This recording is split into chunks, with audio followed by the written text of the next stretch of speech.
I used to think I had a money problem. Turns out I had a saying no problem. I'd say yes to plans I didn't want, expenses I didn't need, and lifestyles I couldn't sustain. Not because I was irresponsible, but because I didn't want to be the difficult one, the boring one, the one who ruins the vibe. And that fear, it's expensive. It drains your money quietly, socially, and completely legally. By the end of this video, you're not just going to understand why saying no feels so uncomfortable, but how to do it without losing your friends, your confidence, or your place in the room. You know, that moment when adulthood hits and someone casually hands you a paycheck, list of bills, and zero instructions? Yeah, welcome to life.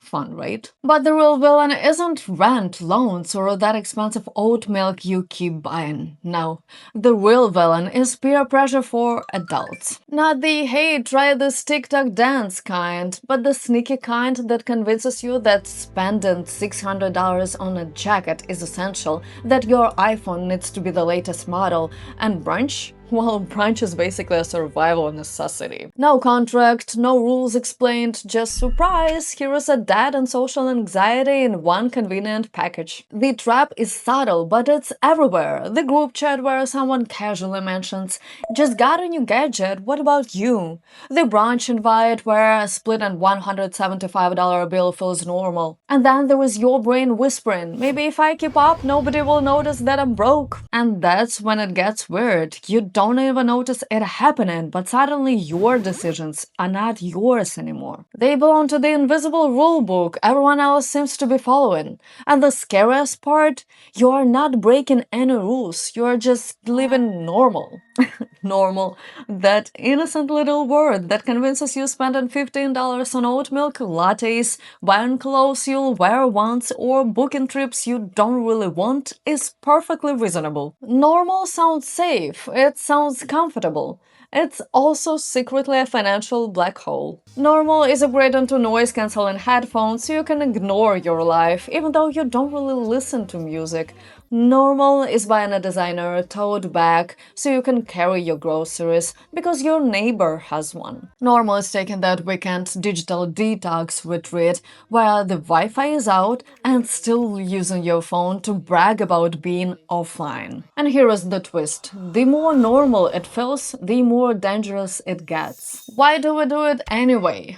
Science says your brain literally prioritizes social belonging over basic security. That's right, your neurons basically saying, sure, you'll go broke, but at least everybody likes you. Evolution apparently didn't get the memo that humans now survive by paying rent and saving for retirement, not hunting and tripe. And that's the sneaky trap. Normal feels harmless, even responsible. Until it isn't. Until you realize your totally average spending habits look like a small startup's budget on your bank statement. Which naturally leads to the next question.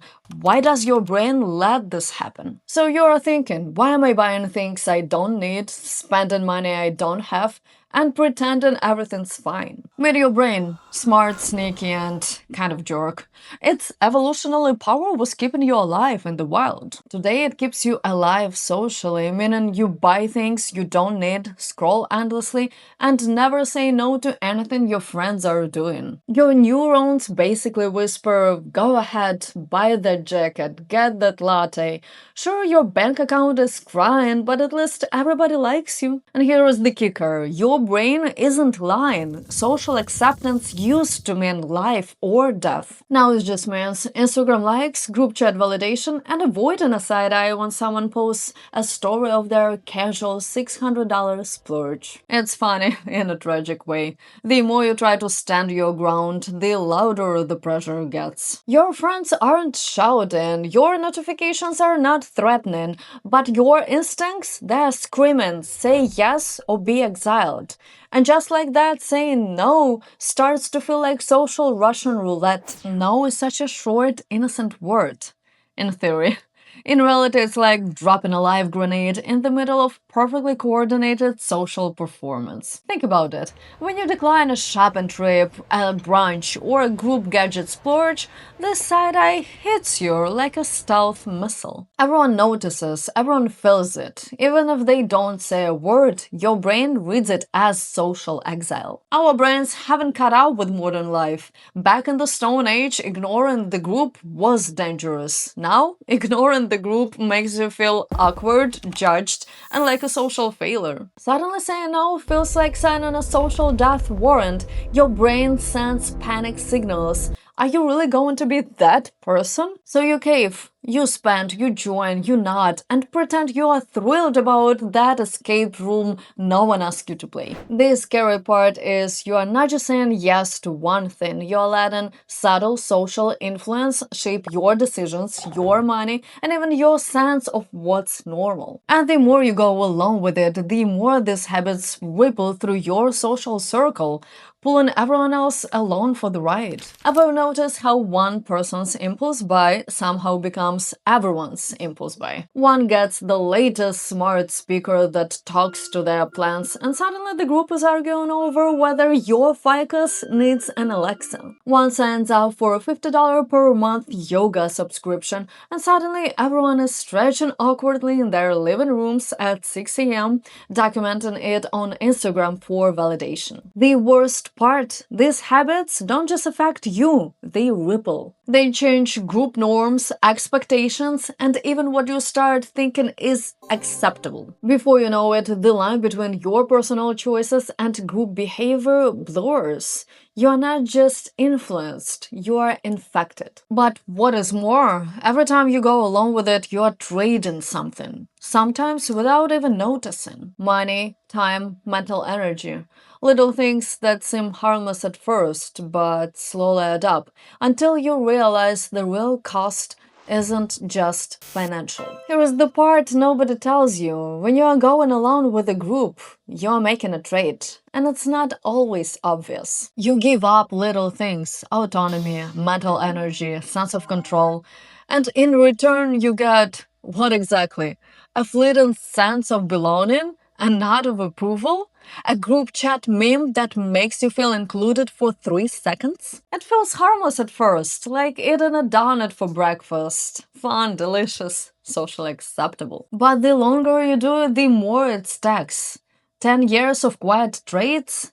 Suddenly your bank account, your priorities, your sense of self are all quietly eroded. These traits aren't just about money, they're about identity. Every time you conform to avoid friction or awkwardness, you're reshaping who you are. It's exhausting, isn't it? That constant balancing act between fitting in and staying true to yourself. And eventually, those small, quiet traits add up to something bigger, the long-term cost that only becomes visible years later. Let's be real, that tight feeling in your chest when you see someone effortlessly living their perfect life isn't envy, it's a warning light. Every micro decision to fit in, every unnecessary splurge, every plan you said yes to just to belong, they accumulate. Multiply that by 10 years, and suddenly that fun, normal lifestyle you've curated has a price tag that isn't just numbers on a screen. It's mental space you'll never get back, peace of mind quietly eroded,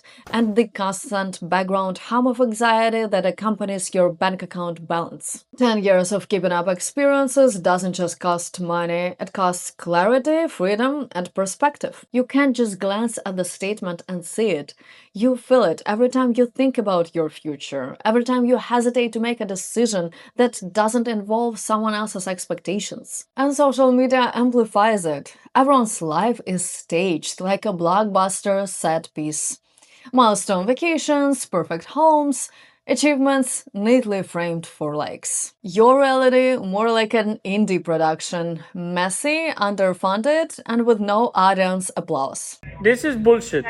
That pressure to appear fine, like you've got your life together, slowly turns into anxiety. And the more you try to keep up, the more debt you accrue, not just in your wallet, but in your mind. Social media, the ultimate gaslighter of your bank account. Instagram whispers, look at all the things you don't have. TikTok screams, here is someone making six figures off an app you can't even spell. And Facebook? Well, Facebook silently judges, while your ads remind you that you are failing at life, one targeted purchase at a time. Scrolling feels harmless, right? Until your brain convinces you that everyone else is smarter, richer, and better at life. Drug dealers and OnlyFans models are out there buying their third houses, and I'm here with good morals. What the fuck? Suddenly your own financial choices feel like amateur hour. The monthly wellness shot you swore would change your life. The overpriced smart water bottle you bought because everyone else had one.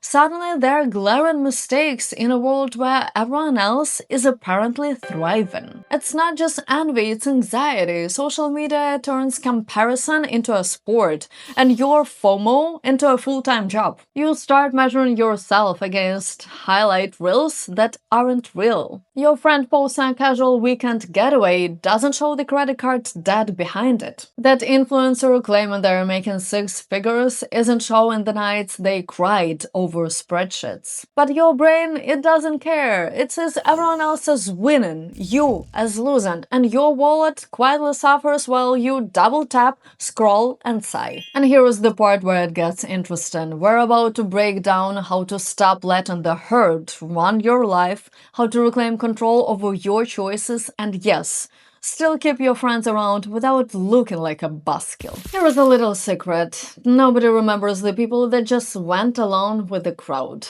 10 years from now, you could be sitting there wondering why your life feels like the compilation of other people's choices, or you could be quietly taking the reins while still having the fun along the way. The choice is yours, and it starts now. Protect every dollar you have. Stop letting impulsive brunches, gadgets, or weekend splurges slip away. Each time you say no, you're quietly stacking wins for your future self. 10 years from now, your savings grow, giving you freedom, options, and way less stress, while everyone else still figuring out why their bank account hurts. Next, master the invisible excuse. You don't own anyone, a loan explanation. Sorry, I've got a date with my cat's emotional well-being. Can't make it, I'm experimenting with productivity hacks. People nod, smile, and move on. You keep your choices intact and your social life intact too. Instead of buying into every expensive outing, offer something you can give. Host a game night, cook a dinner, organize a low-cost adventure. You stay involved, keep fun, and don't spend the money you don't want to, without anyone realizing you're quietly reclaiming control. You don't have to say yes to everything. Pick the moments that actually matter. The concert, the escape room, the rare brunch that's genuinely fun. Everything else, blend in, laugh, contribute verbally, nod, and move on. You'll maintain social credit while keeping your sanity and your bank account intact. Watch the group closely, notice spending patterns, subtle pressures, and the habits that sneak in. Then guide decisions without confrontation. A simple question, could we do this cheaper or smarter, shifts the conversation. You haven't said no, you quietly influence the group while staying in control. Finally, build your inner circle, 1 or 2 friends who get it, who share your approach, who laugh at this chaos with you. With them in your corner, social pressure loses most of its power. You can participate selectively, stay sane, and still feel included. Reclaiming control isn't about drama or isolation. It's about small, smart moves. Saying yes when it matters, saying no when it doesn't, and doing it with confidence and a little humor. You're not losing your people, you're quietly steering your life back in the direction you actually want it to go. So now the real question, who really controls your money? Drumroll, it's you. Despite peer pressure, social media, and the constant whisper of your brain trying to make you fit in, the final vote is yours. Every dollar, every purchase, every decision, Ultimately, you hold the pen. That's not to say it's easy. The pull of fit in, the subtle social nudges, and the curated highlight reels online are all conspire against you. But once you recognize it, you can start reclaiming control. You can choose what you buy, what you skip, what actually matters to you. Not your friends, not an influencer, not a trend in TikTok. Thank you everyone for watching, and don't forget to subscribe to get the insider's guide to saying no, saving cash, and still being invited to brunch. I'll see you in the next one.